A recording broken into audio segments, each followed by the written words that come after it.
திருக்கோவில் அறமலர்த்த நாயகி உடனுரை ஸ்ரீ பாலீஸ்வரர் திருக்கோவிலில் கும்பாபிஷேக விழா சிறப்பாக நடைபெற்றது. விழாவின் முன்னதாக கணபதி ஹோமத்துடன் பல்வேறு சிறப்பு பூஜைகளும் 3 கால பூஜைகளும் நடைபெற்றது. இதையடுத்து கூனம்பட்டி கல்யாணபுரி ஆதின 57ஆம் குருமகா சன்னிதானம் ஸ்ரீல ஸ்ரீராஜ சரவண மாணிக்க வாசக சுவாமிகள் தலைமையில் சிவாச்சாரியர்கள் பங்கேற்று ராஜகோபுரம் பாலீஸ்வரர் அறமலர்த்த நாயகி கல்யாண சுப்பிரமணியர் சிவகாமி அம்பாள் உடனுரை நடராஜ பெருமான் கனக சபை பரிவார தெய்வங்கள் உள்ளிட்ட விமான கலசங்களுக்கு யாகத்தில் பூஜிக்கப்பட்ட புனித நீரை ஊற்றி கும்பாபிஷேகத்தை சிறப்பாக நடத்தினர். இதில் ஏராளமான பக்தர்கள் கலந்து கொண்டு சுவாமி தரிசனம் செய்தனர்.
வியாதிகள் அந்த வியாதிகளை எல்லாம் போக்கக்கூடியவள் மகாமாரி. அதனாலதான் நம்மளுடைய தேசத்துல நம்ம கிராமங்கள் எங்க போனாலும் மகாமாரி புக்கு தேசத்துல எங்க பார்த்தா அற்புதமாக எல்லா பொருட்களும் எல்லாம் சிறப்பாக ஏற்பாடு பண்ணி அற்புதமான கும்பாபிஷேகத்தை 4 தினங்கள் மிக சிறப்பான முறையிலே கணபதி ஹோமத்துடன் சம்பந்தப்பட்டு எந்த ஒரு பொருள் கேட்டாலும் இல்லே சொல்லாத ஆலயமும் நம்மளுடைய தும்புதேசத்தில் எந்த கிராமத்துக்கு போகாமல் இல்லாத கிராமமே இருக்காதபடியா மகாமாரி அன்றைக்கு நமது கிராமத்திற்கு கிராம தெய்வமாக விளங்கக்கூடியவள்.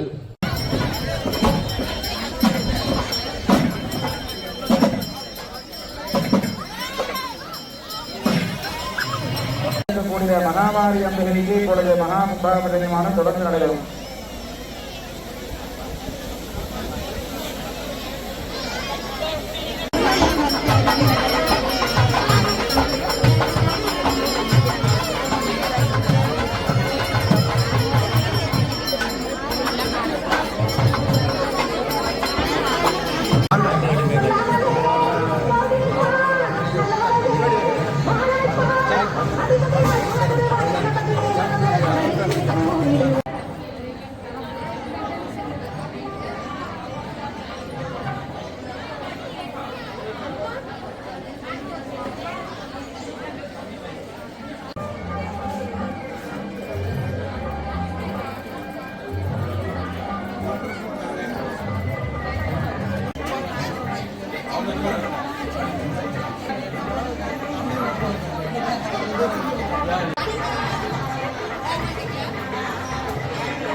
திருப்பூர் மாவட்டம் தாராபுரம் வட்டம் குண்டடம் கிராமம் ருத்ராவதியில் அமைந்திருக்கக்கூடிய மகா மாரியம்மன் ருத்ர விநாயகர் கும்பாபிஷேகமானது இன்றைய தினம் மிக சிறப்பாக நடைபெற்றது.